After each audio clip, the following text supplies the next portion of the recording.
Christian Wood, Darvin Ham at Anthony Davis, yan ang ating pag-uusapan. Final seconds. Bryant for the win. Bang! Christian Wood nagbigay na ng advice para sa mga players ng Lakers na nasasama sa mga trade rumors. Na para nga kay Christian Wood, ito nga daw kasi ang Lakers at lahat daw ay merong mga trade idea. Lalo at ang Lakers daw ang may pinakamalaking market sa NBA. Kaya kahit sino daw ay pwedeng i-trade sa Los Angeles Lakers. Na wag na nga lang daw ito pansinin ng kanilang mga players at laruin na nga lang daw ang larong pinapayagan sila ng kanilang coach. Yan nga mga idol ang sinabi ni Christian Wood.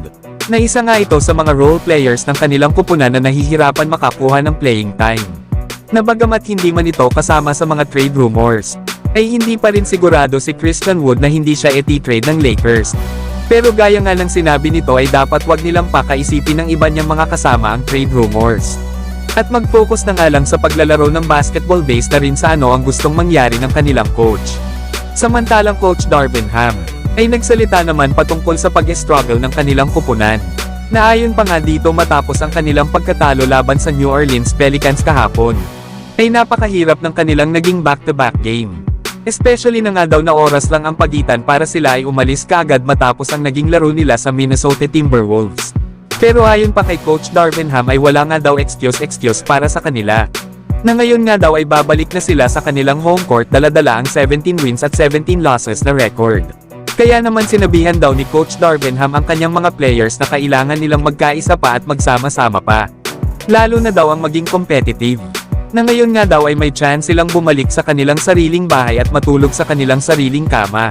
Ang makapag-workout sa sarili nilang building at subukang depensahan ang kanilang home floor sa susunod na 30 days. Kaya ito daw ang mga bagay na susubukang ibalik ng kanilang kupunan. Yan nga mga idol ang mga sinabi ni Coach Darvin Ham. Pero mga idol, ang isa pa talagang problema ng Lakers ay ang kanilang health issue. Lalo at hindi nga mabuo-buo ang kanilang lineup na full healthy. Isa pa ay wala pa talagang permanent rotation ng Lakers at puro experiment pa ang kanilang ginagawa. Kaya kung magagawa ng Lakers na maging complete lineup at magamit ng tama ang kanilang mga players, ay panigurado na magiging okay din ang kanilang kupunan. Samantalang tinukoy naman mga idol ni Anthony Davis ang pinakamalaking pagbagsak ng Lakers ngayong season. Sinabi nga ni Davis na tinalo nga daw sila pagdating sa glass o yung pagkuha ng mga rebounds. At nawala din daw si Rui Hachimura. At yun daw talaga ang pinaka-downfall ng Lakers ngayong taon. Ang hindi daw magawa ng kanilang kupunan na manatiling healthy. Especially na nga daw sa mga back-to-back games na wala nga din daw sila D'Angelo Russell, Cam Reddish, Gabe Vincent at Rui Hachimura. Ito nga ang lalong nagpaliit sa rotation ng kanilang kupunan. Nawalan nga daw sila ng isang player na malaki at isa ding scorer. Ibig daw sabihin ni Davis ay pati na rin daw sa kanilang depensa. Na marami nga daw silang napabayaan na 3-pointers ng kalaban. Na first half pa nga lang daw ay meron ng 10 ang New Orleans Pelicans. Pero obvious naman daw na meron daw talaga silang players sa Pelicans na pinapashoot daw talaga nila. Pero nagagawa nga daw nilang maipasok ang kanilang mga tira at wala na nga daw magagawa ang kanilang kupunan para dyan. Nasa palagay pa ni Anthony Davis na ang kanila daw effort at pag-aasikaso ay napakababa. Lalo na daw dito kay CJ McCollum na karamihan daw sa kanyang mga 3-pointers ay mga pabanda. Kaya napakahirap daw talaga nito mapigilan. Yan nga mga idol ang mga sinabi ni Anthony Davis. Nakulang daw talaga ang kanilang kupunan pagdating sa depensa.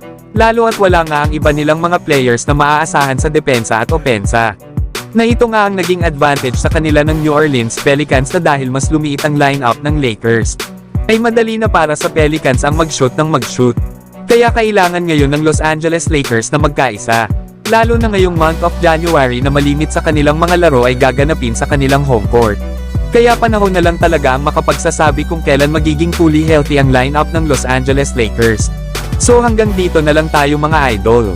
At huwag nyo naman kalimutan mag-subscribe bilang pagsuporta.